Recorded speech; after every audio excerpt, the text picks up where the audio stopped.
तो दोस्तों मैं राज पांडे, आप देख रहे हैं RCA news today.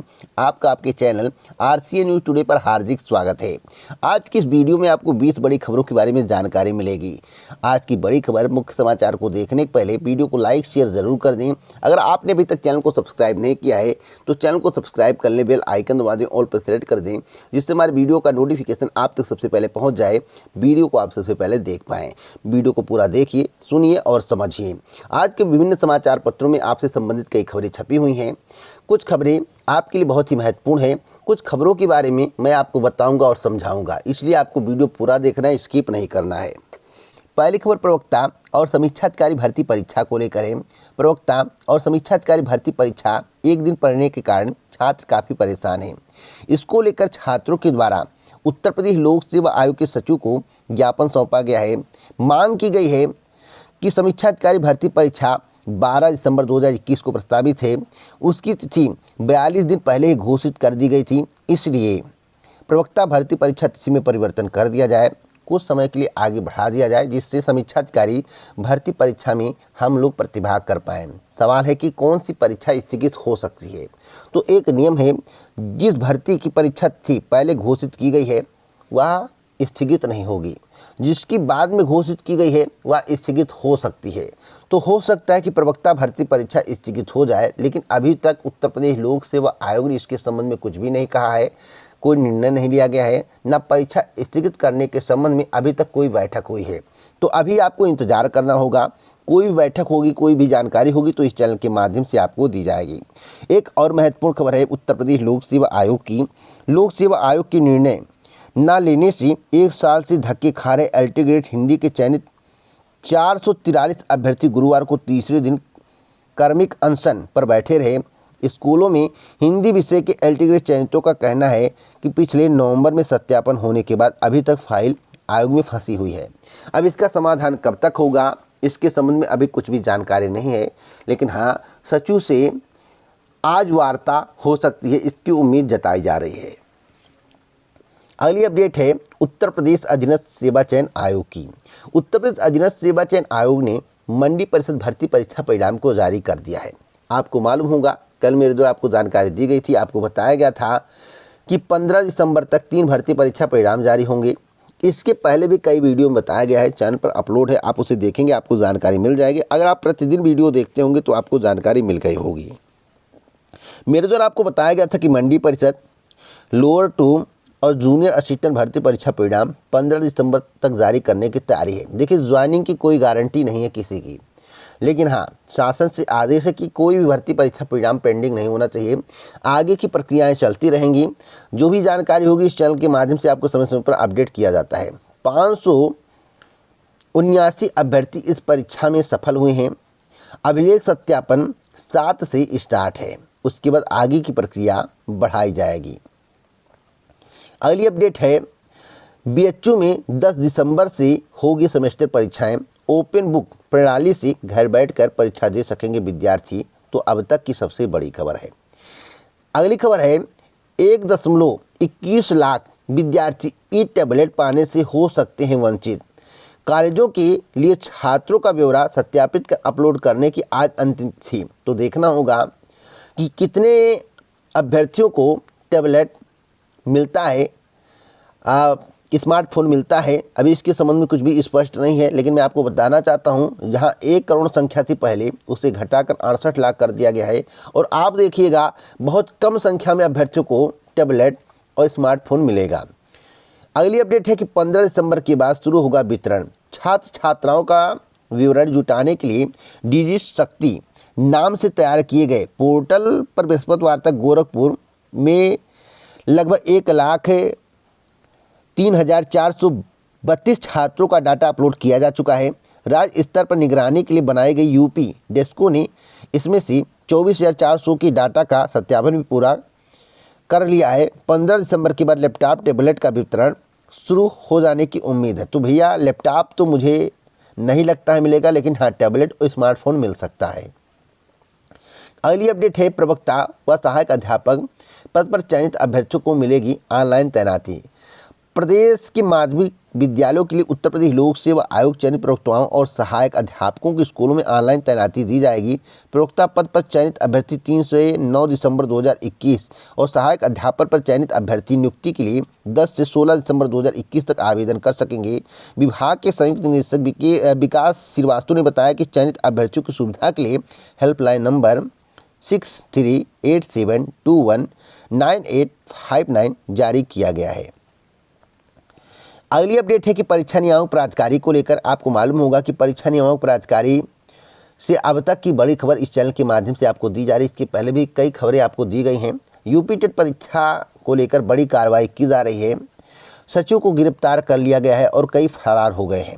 Uttar Pradesh सहायक शिक्षक पात्रता परीक्षा पेपर लीक मामले में भले ही बड़ी कार्रवाई करते हुए परीक्षा नियामक प्राधिकारी सचिव संजय उपाध्याय को गिरफ्तार कर लिया गया है, मगर सालवर गैंग से जुड़े कई आरोपी फरार हैं। गोरखपुर, जौनपुर, शंकरगढ़ के आरोपितों के पकड़े जाने पर अन्य लोगों का नाम भी सामने आ जाएगा। तो मैं आपसे बताना चाहता हूं कि संजय उपाध्याय को गिरफ्तार कर लिया गया, पूर्णतः सत्य है, लेकिन जो इसके ऊपर बैठे हुए हैं, जो इसके नीचे बैठे हुए हैं, उन पर एक्शन कब लिया जाएगा, सबसे अहम है। उपाध्याय जी को तो जेल में डालने की तैयारी है, लेकिन ऊपर जो बैठे हैं आला कमान, नीचे जो बैठे हैं, बगल में जो बैठे हैं, उनको कब तक योगी सरकार गिरफ्तार करेगी। पंडित जी को गिरफ्तार कर लिया गया, लेकिन उन्हें गिरफ्तार नहीं किया गया। इसका कारण क्या है, तो आप लोग कारण कमेंट बॉक्स में जरूर बताइएगा। अगली अपडेट है कि आज ज्वाइन करेंगे सचिव परीक्षा नियामक। जैसा कि आपको मालूम होगा, अनिल भूषण चतुर्वेदी के बारे में बताया जाता कि इनके कार्यकाल में भर्ती पारदर्शी तरीके से हुई थी, लेकिन मैं आपसे बताना चाहता हूं कि 68,500 शिक्षक भर्ती में कापियों को जला दिया गया था, जिसको लेकर मामला हाईकोर्ट में पहुंचा। हाईकोर्ट ने जब जवाब मांगा तो खेल का खुलासा हुआ और वास्तव में उस छात्रा का कापी जला हुआ मिला था। कई कापियों में गड़बड़ी देखने को मिली थी। 72,000 शिक्षक भर्ती के बारे में आपको भली भांति मालूम होगा कि 72,000 शिक्षक भर्ती में क्या खेल हुआ, 68,500 शिक्षक भर्ती में क्या खेल हुआ। इन्हें पुनः परीक्षा नियामक प्राधिकारी बना दिया गया है। अब देखना होगा कि अनिल भूषण चतुर्वेदी के द्वारा यूपी टेट की परीक्षा किस तरह से कंडक्ट कराई जाती है और आगे की प्रक्रियाओं को किस तरह से आगे बढ़ाया जाता है। लेकिन जहाँ तक नहीं पारदर्शी भर्ती प्रक्रिया, तो 69,000 शिक्षक भर्ती और 68,500 शिक्षक भर्ती के बाद पता चल गया है कि किस तरह से इनके कार्यकाल में पारदर्शी भर्ती प्रक्रिया थी। अगर आप मेरी बात से सहमत हैं तो कमेंट बॉक्स में जरूर बताइएगा। अगली अपडेट है कि मोदी सरकार में यूपीए कार्यकाल से ज़्यादा नौकरी मिली। इनके राज में यही हो रहा है, बस नौकरी मिली इनके कार्यकाल से ज़्यादा। कुछ बेहतर करने का प्रयास नहीं किया जा रहा। जिस तरह से उत्तर प्रदेश के मुख्यमंत्री योगी आदित्यनाथ जी कहते हैं कि हमने 4.5 लाख सरकारी नौकरियां दे दी हैं। अब यहां पर केंद्रीय कार्मिक एवं प्रशिक्षण राज्य मंत्री डॉक्टर जितेंद्र सिंह ने राज्यसभा में कहा कि मोदी सरकार ने यूपीए के कार्यकाल से ज़्यादा नौकरियां दी हैं। उन्होंने यूपीए सरकार के कार्यकाल के दौरान नियुक्तियों के आंकड़े जारी किए, जिसमें बताया गया कि कांग्रेस और उनके सहयोगियों के साथ 7 साल की सरकार में 2007 से 2013 से 14 तक 6.19 लाख भर्तियां की गई, जबकि मोदी सरकार के कार्यकाल में 6,98,000 भर्तियां की जा चुकी हैं। तो आप लोग अपनी राय कमेंट बॉक्स में ज़रूर दें। क्या यह सही है? आपकी राय हमारे लिए अति महत्वपूर्ण है। अगली अपडेट है कोरोना के कहर को लेकर। ओमिक्रॉन भारत पहुंच चुका है। कर्नाटक में 2 केस, संपर्क में आए 5 और भी संक्रमित। मैं आपको बताना चाहता हूं, दूसरी लहर वाले डेल्टा से भी 5 गुना अधिक तेज़ी से फैल रहा है ओमिक्रॉन। मैं आपको बताना चाहता हूं बहुत ही खतरनाक है, डेल्टा से भी खतरनाक है। अब इसमें आपको कई समस्याएं देखने को मिलेगा, बुखार, जुखाम, सांस लेने में दिक्कत, पैर में जकड़न इत्यादि प्रकार की कमियां देखने को आपके शरीर में मिल सकती हैं। फिलहाल आपको खुद सुरक्षित रहना होगा। अगर तेज़ी से फैलता है तो लॉकडाउन की स्थिति पुनः आ जाएगी और सब कुछ बाधित हो जाएगा। जिस तरह से पिछले वर्ष बाधित हुआ था उसी तरह से अब भी बाधित हो सकता है। आपको मालूम होगा कि पश्चिम बंगाल का चुनाव चल रहा था, कोरोना फैल रहा था, प्रचार हो रहे थे। अगर इसी तरह से ओमिक्रॉन फैलता रहा और प्रचार होते रहे तो पक्का है कि लॉकडाउन लग जाएगा। तो देखना होगा कि सरकार इस पर कितना नियंत्रण कर पाती है। वैसे भारत में भी केस मिलने लगे हैं। अगली अपडेट है टीईटी परीक्षा को लेकर एजेंसी ने स्कूल कॉलेजों के छात्रों से टाइप कराए थे पेपर। खुलासा छात्रों को ही बना दिया था प्रश्न पत्र का प्रूफ रीडर। जैसा कि मैं आपको बताना चाहता हूँ, विशेषज्ञ सब कुछ करते हैं, लेकिन यहाँ पर छात्रों का बड़ा खेल सामने आया है। टीईटी पेपर लीक मामले में एसटीएफ ने बड़ा खुलासा किया है। जांच एजेंसी का दावा है कि काम मिलने के बाद टाइपिंग का काम स्कूल और कॉलेज के छात्रों से कराया गया। प्रश्नपत्रों की प्रिंटिंग के बाद प्रूफ रीडिंग, डिजाइनिंग और पैकिंग की जिम्मेदारी भी इन्हीं छात्रों को दी गई थी। परीक्षा नियामक प्राधिकारी ने एजेंसी को हस्तलिखित प्रश्नों की सूची उपलब्ध कराई थी। तो इस तरह की कमियां आपको देखने को मिल रही हैं उत्तर प्रदेश शिक्षक पात्रता परीक्षा में। तो फिलहाल जिसका खुलासा हो जाता है उसमें कमी ही कमी नज़र आती है, और जिसका खुलासा अभी तक नहीं हुआ, जिस तरह से 69,000 शिक्षक भर्ती, 68,500 शिक्षक भर्ती, जूनियर शिक्षक भर्ती, उसका क्या होगा, सरकार को इसके बारे में भी स्पष्ट कर देना चाहिए। अगली अपडेट है बोर्ड परीक्षा को लेकर। बोर्ड परीक्षा जनवरी में होने की उम्मीद, लेकिन मैं आपको बता देना चाहता हूं कि विधानसभा चुनाव के चलते यूपी बोर्ड परीक्षा की तिथियों को लेकर अभी भी निर्णय नहीं हो सका है। उप मुख्यमंत्री डॉक्टर दिनेश शर्मा ने स्पष्ट किया है कि विधानसभा चुनाव के बाद ही बोर्ड परीक्षाएं होंगी। प्री बोर्ड परीक्षाएं चुनाव के पहले कराई जाएंगी। तो प्री बोर्ड परीक्षाएं चुनाव के पहले होंगी, लेकिन जो मुख्य बोर्ड परीक्षा है यूपी बोर्ड परीक्षा, जिसकी मार्कशीट आपको हाथ में मिलती है और आप खुशी से पागल हो जाते हैं अगर आपके नंबर अच्छे आते हैं, वह परीक्षा चुनाव के बाद कंडक्ट कराई जाएगी। अगली अपडेट है नई शिक्षक भर्ती को लेकर। आपके लिए खुशखबरी है। नई शिक्षक भर्ती के संबंध में 2 तारीख को एक महत्वपूर्ण नोटिस जारी किया गया। उस नोटिस को अभी मैं आपको दिखाऊंगा। उत्तर प्रदेश की विधानसभा चुनाव की अधिसूचना से पहले सहायता प्राप्त माध्यमिक विद्यालयों में सहायक अध्यापक वक्ता और प्रधानाचार्यों की एक और भर्ती शुरू होने जा रही है।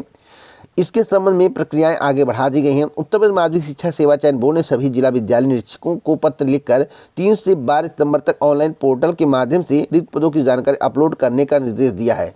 तो आपको मालूम होगा कि 27,000 टीजीटी पीटी नई भर्ती की बात चल रही थी। अब 27,000 पदों पर भर्ती का विज्ञापन जारी होगा या नहीं जारी होगा, या तो अधियाचन आने के बाद पता चलेगा। लेकिन सरकार की मंशा है, देखिए जो जानकारी मिल रही है और जो अधिकारी बता रहे हैं कि सरकार की मंशा की विज्ञापन जारी कर दिया जाए, भले ही कंप्लीट ना हो भर्ती। तो मैं आपको बताना चाहता हूं कि उत्तर प्रदेश में अब जितनी भर्तियां आएंगी वह चुनाव के बाद ही कंप्लीट होगी। अब चुनाव के बाद कितने समय में कंप्लीट होगी इसकी कोई गारंटी नहीं है, लेकिन हाँ, भर्तियों का विज्ञापन जारी कर दिया जाएगा, आवेदन ले लिया जाएगा। परीक्षाएं भी हो सकता है चुनाव के बाद ही कंडक्ट कराई जाएँ। तो आप लोगों को धैर्य रखना होगा।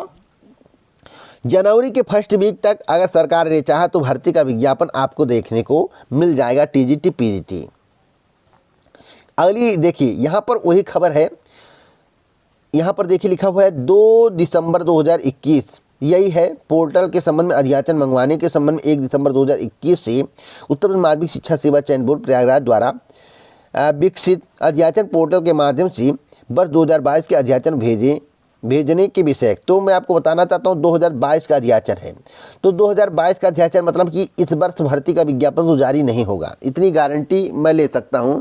इस वर्ष भर्ती का विज्ञापन जारी नहीं होगा। अब अगले साल जनवरी के फर्स्ट वीक तक अगर भर्ती का विज्ञापन आ गया तो आ गया, नहीं तो यह चुनाव के बाद विज्ञापन आएगा या नहीं आएगा इसकी कोई गारंटी नहीं है। लेकिन हाँ, प्रयासरत हैं। विक्की खान के द्वारा ज्ञापन भी दिया गया, अन्य लोगों के द्वारा ज्ञापन दिया गया था, अन्य अभ्यर्थियों के द्वारा ज्ञापन दिया गया था। आश्वासन मिला था कि पोर्टल चालू करके भर्ती का विज्ञापन जारी कर दिया जाएगा। तो विधानसभा चुनाव के पहले अगर भर्ती का विज्ञापन आता है तो बहुत खुशी की बात होगी। वैसे जनवरी के फर्स्ट वीक तक विज्ञापन आने की संभावनाएं जताई जा रही हैं। अगर आपको इसी प्रकार की ऑथेंटिक जानकारी चाहिए तो आप हमसे जरूर जुड़ें। अगली खबर है कि सूबे में 8,300 शारीरिक शिक्षा अनुदेशकों की बहाली होगी। यह पटना की खबर है। शिक्षा मंत्री विजय कुमार चौधरी ने विधानसभा में कहा है कि 8300 शारीरिक शिक्षा अनुदेशकों की बहाली की जाएगी। पंचायत चुनाव के बाद पात्रता परीक्षा आयोजित की जाएगी। स्टूडेंट क्रेडिट कार्ड में 1,35,000 से अधिक छात्रों को 2,000 करोड़ का कर्ज उपलब्ध कराया गया है। 7 निश्चय की है यह सर्वश्रेष्ठ योजना है। सरकार उर्दू के साथ ही संस्कृत विषय को बढ़ावा देने के लिए कटिबद्ध है। तो अब तक की बड़ी खबर है। एक और महत्वपूर्ण खबर है, एक साथ मिलेगा सभी 1.25 लाख चयनित शिक्षकों को नियुक्ति पत्र। तो मैं आपको बताना चाहता हूं कि बोले शिक्षा मंत्री विधानसभा में। शिक्षा मंत्री विजय कुमार चौधरी ने की घोषणा, कहा कि अलग अलग नियुक्ति पत्र देने से वरीयता में आ जाएगा अंतर। तो एक साथ नियुक्ति पत्र देने की तैयारी है पंचायत चुनाव के बाद। तो पंचायत चुनाव जैसे ही समाप्त होगा वैसे ही एक साथ सबको नियुक्ति दिया जाएगा। अगर आपको इसी प्रकार की ऑथेंटिक जानकारी चाहिए तो आप बेहिचक हमसे जुड़िए। चैनल को सब्सक्राइब करें, बेल आइकन दबाएं, ऑल पर सेट करें, वीडियो को लाइक शेयर करना मत भूलें। जय हिंद, जय भारत, नमस्कार।